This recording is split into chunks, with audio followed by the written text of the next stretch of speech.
This module is going to be over oil and the rise of big business, as you can see on your screen. It's essentially what I'm doing here is this is a part of a series of lectures I want to give over the changes that are happening in America between about the Civil War and the end of the First World War, 1920.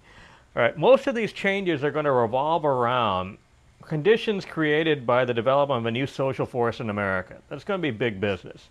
Big business today is probably the single most important part of American life. That is, big business is the foundation of the American economy.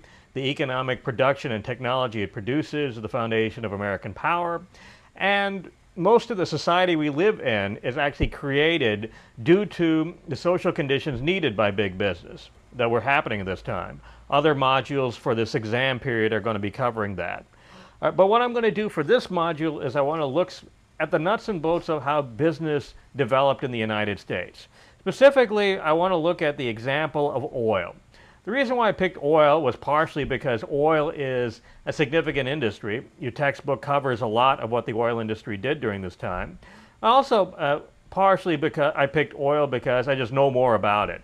Oil was my dissertation field at the University of Houston when I got my doctorate in history, and so I'm much more familiar with the industry.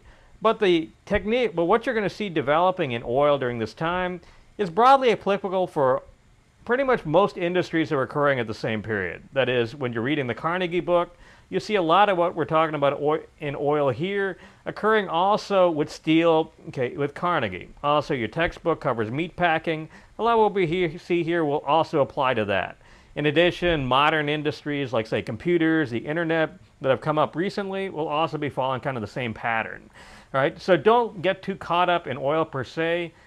Look at the specific example that I'm talking about here and be able to apply it to kind of the broader field of the development of an economy as a whole and a business as a whole. Right? And how I'm going to cover this is you're going to see big business in general and oil in particular follow a general pattern of development. Okay, first, you're going to see a pattern of innovation. That is, the businesses themselves are created due to a new demand for products that are going to be created by social change. Right? In this particular case, oil has come from a demand for a new product of artificial light. Right? We'll talk about why those social change happened and how that led to the demand for the new product. As a result of this new demand, you're going to see the development of new products. Right? Most of these are going to fail and will just completely fade away. Some, like oil, as we're going to see, succeed. And those that succeed are going to create a second phase of business.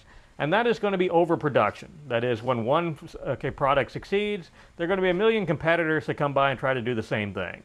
This is going to create a series of problems. These problems of overproduction are going to lead to a third phase of business, and that is going to be consolidation. That is, where you had thousands of competitors, you will see this number reduced. The goal of business will be to reduce the number of competitors to one, to create what is called a monopoly. However, monopolies were rarely successful in lasting for any period of time. Oil will see one of the most successful monopolies created, the Standard Oil Company, but even Standard Oil will not last for very long. And we'll talk about why these monopolies were able to develop, but also why they're unable to last. Right? And ultimately, oil in particular and business in general is going to wind up leading to what we have today. And what we generally have today is what the economists call an oligopoly. That is, a handful of competitors dominate an entire industry. And we're going to talk about why it is that an oligopoly ultimately wound up existing in oil. Right? And in the process, we're going to go into some of the significance of big business. That is, what it is that it was ultimately able to do and how it is that the country looks at it. And from there, we'll be going off into some of the social implications of big business. But for now, go to the next tab you see on your left. It is the next particular part that's going to talk about the development of the product, in the particular case of artificial light. And also, keep in mind that everything you're hearing here corresponds to the second essay question on your list, the ones that ask you about the creation of big business. That's how that will appear on your exam when it comes up next week.